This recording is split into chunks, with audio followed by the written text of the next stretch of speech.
good, nice. Alright, I love this position, you know, so most of the videos will be me seated here. This is my little altar. This is where I meditate, this is where I reflect, this is where I come sleep in my lunchtime, so I have my pillow around the back. This is where I cry, this is where I just work out a lot of things in my headspace. So you're gonna see a lot of things coming from this very position right around the steering wheel. Right, what it has been, I was reading 1 Kings 17 last night, where Elijah met the widow. Not really met, but Elijah, the widow from Zarephath. And God sent Elijah there because God wanted to minister to the widow.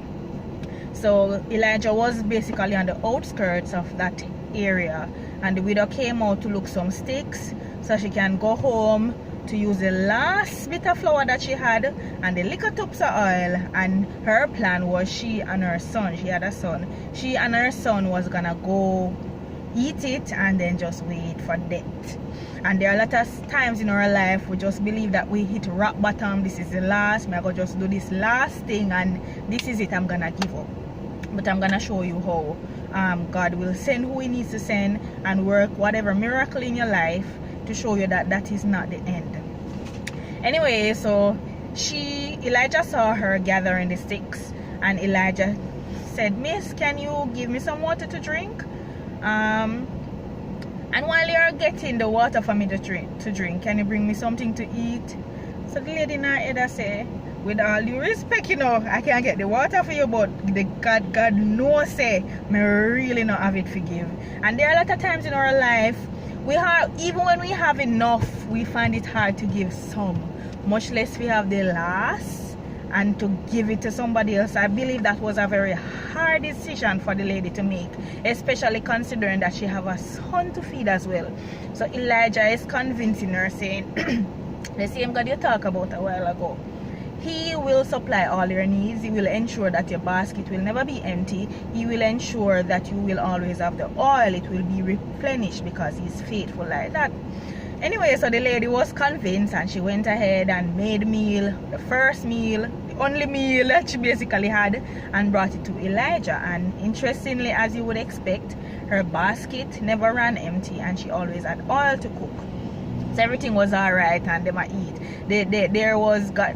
All of that was done because there was no rain in the land for a while, so it was very hard. And the fact that she was a widow, she did not have a husband to provide for her, so she had to be providing for herself and her son. Anyway, they were there, and this little son got sick, and he got sick to the point where he died.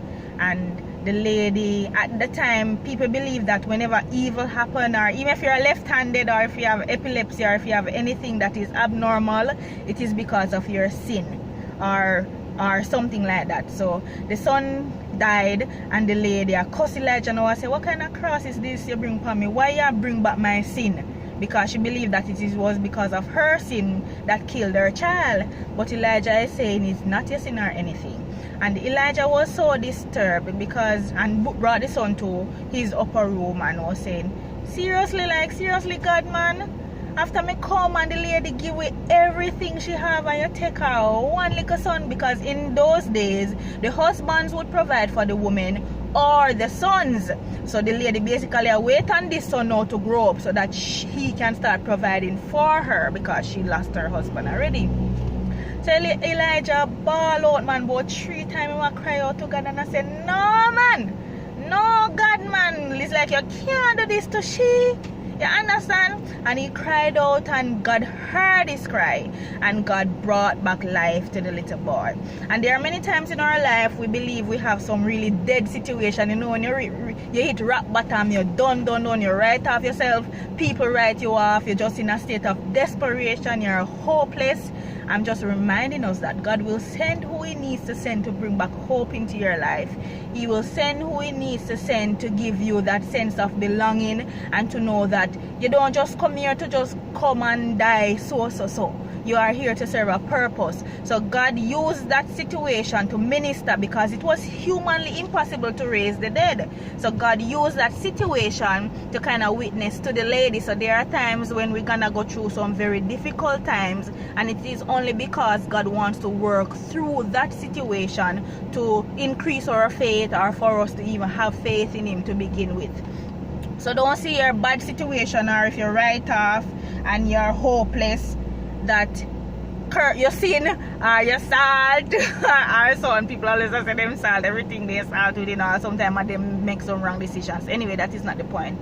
The point I'm making, that you are gonna go through some situations only because it's gonna test your faith, it's gonna test your strength. So I'm saying to you today that greater is in you than is in the world, and therefore we have to just remain steadfast.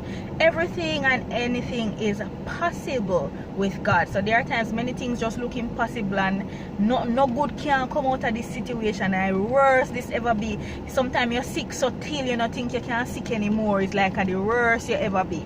But I'm reminding us that God will send who He needs to send.